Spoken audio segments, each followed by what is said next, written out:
उत्तर प्रदेश में भी प्रदूषण की स्थिति बेहद चिंताजनक है। उत्तर प्रदेश प्रदूषण नियंत्रण बोर्ड ने जनवरी 2014 से नवंबर 2014 तक यूपी के 20 शहरों में वायु प्रदूषण की जांच लगातार कराई। इन शहरों में लखनऊ, कानपुर, आगरा, सोनभद्र, गजरौला, गाजियाबाद, वाराणसी, नोएडा, फिरोजाबाद, झांसी, खुर्जा, इलाहाबाद, मेरठ, मुरादाबाद, रायबरेली, मथुरा, सहारनपुर, गोरखपुर और उन्नाव को शामिल किया गया। इनमें वायु प्रदूषण मानक से 3 से 6 गुना तक ज्यादा मिला। सबसे ज्यादा वायु प्रदूषण फिरोजाबाद में मिला, जिसकी मात्रा 329 एसपीएम रही, जबकि मानक है 60 एसपीएम।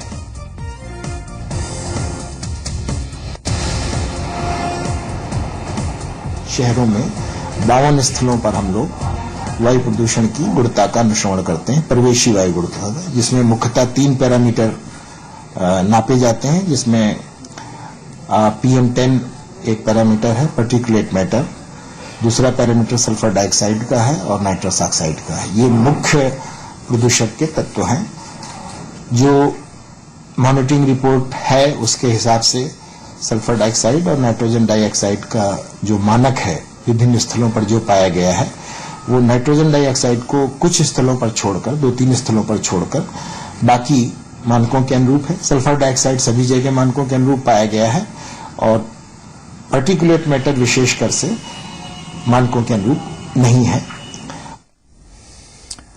और हम चर्चा कर रहे हैं, हमारे साथ लगातार हमारे संपादक वासेंद्र मिश्र जी बने हुए हैं। वासेंद्र जी, मैं आपसे जानना चाहूंगा कि उत्तर प्रदेश में जो सर्वे कराया गया, जो आंकड़े इसके आए, हमें नहीं लगता कि सरकार ने उस पर कोई गंभीरता से काम किया। और हालांकि प्रदूषण की जब बातें आई, अभी कुछ समय पहले हमने जल प्रदूषण की बात की थी, उस समय पे भी हमने देखा था कि प्रदूषण विभाग के पास लोग पर्याप्त नहीं है, लेकिन जो आंकड़े किसी तरह आ गए उस पर भी संज्ञान नहीं। शेखर, उत्तर प्रदेश का पोल्यूशन कंट्रोल बोर्ड अपने आप में ही विवादों में रहा है और पिछले लगभग 10 साल से पोल्यूशन कंट्रोल बोर्ड की कमान जिस भी व्यक्ति के हाथ में रही है, उस पर आर्थिक भ्रष्टाचार में शामिल होने के गंभीर आरोप लगते रहे और माना जाता है कि पोल्यूशन कंट्रोल बोर्ड एक ऐसी संस्था है जहां की जो भी व्यक्ति तैनात होता है उसके पास आय के असीमित स्रोत डेवलप हो जाते हैं।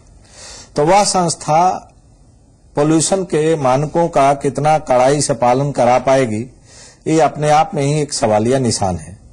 दूसरे आंकड़े जो अभी हम लोग अपने स्क्रीन पर दर्शकों को दिखा रहे हैं, उसके मुताबिक फिरोजाबाद में सबसे ज्यादा एयर पोल्यूशन के जो रिपोर्ट है वो आ रही है। फिरोजाबाद के बारे में हम सबको पता है, हमारे दर्शकों को भी पता है और खासतौर से जो उत्तर प्रदेश के रहने वाले लोग हैं उनको पता है कि फिरोजाबाद में कांच का या कहें कि बैंगल्स का बहुत बड़ा कारोबार है। तो शायद इस वजह से वहां जो शीशे का काम होता है, शीशे की जो क्राकरी बनती है, जो चूड़ियां बनती हैं, उसके वजह से भी एयर पोल्यूशन की जो वहां मात्रा है वो उत्तर प्रदेश के बाकी शहरों से ज्यादा है।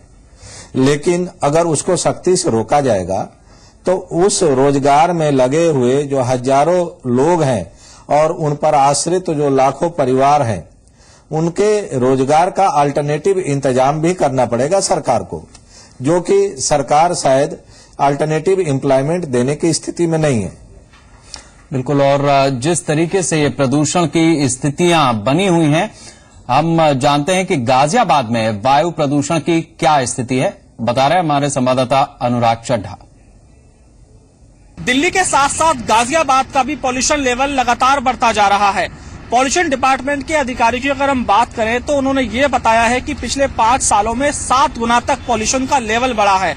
गाजियाबाद के जो पार्क हैं और जो गली मोहल्ले हैं वो नॉर्मल कैटेगरी में आते हैं और वहां पर जो उन्होंने पॉल्यूशन का मानक रखा है वो 100 एसपीएम रखा है। लेकिन अभी 1 महीने पहले जब वहां के पॉल्यूशन की जांच हुई तो वहां पर भी पॉल्यूशन का लेवल करीब 300 एसपीएम था। यानी कि पार्कों को हम समझते हैं कि वहां पॉल्यूशन नहीं होगा, लेकिन लगातार पार्कों की जो हवा है वहां पर भी पूरी तरह से हवा में जहर है। अगर हम सड़कों की बात करें तो सड़कों पर जो टेस्ट किया गया तो उसमें 400 से लेकर 800 एसपीएम यहाँ पर मानक आया। यानी कि जो लगातार वाहनों की बढ़ती संख्या है वो हवा में जहर घोल रही है। इसके अलावा गाजियाबाद की अगर हम बात करें तो गाजियाबाद में कंक्रीट का जंगल बहुत तेजी से बढ़ा है। जो अपार्टमेंट है वो यहाँ पर लगातार बन रहे हैं और जो वन क्षेत्र था वो पूरी तरह से तबाह हो रहा है और जो भी अपार्टमेंट के आसपास का इलाका है वहां सबसे ज्यादा पॉल्यूशन है। ये जानकर आपको हैरानी होगी जब पॉल्यूशन विभाग के अधिकारियों ने अपार्टमेंट के आसपास पॉल्यूशन की जांच की तो वहां पर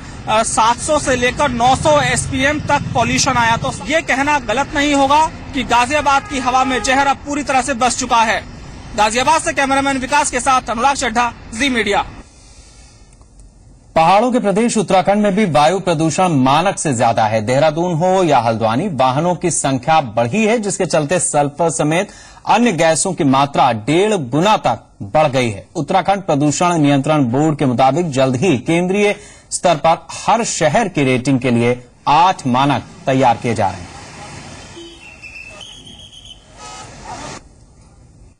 देहरादून में व्हीकल पॉल्यूशन के कारण, रोड्स की कंडीशन के कारण, गाड़ियों की संख्या बढ़ने के कारण, जो गाड़ियां रोड पे हैं उनका पॉल्यूशन लेवल मानकों से ज्यादा होने के कारण, क्योंकि पॉल्यूशन अंडर कंट्रोल सर्टिफिकेशन भी बहुत जरूरी है जो कि हर एक व्हीकल के पास नहीं है, गाड़ियों के पास नहीं है।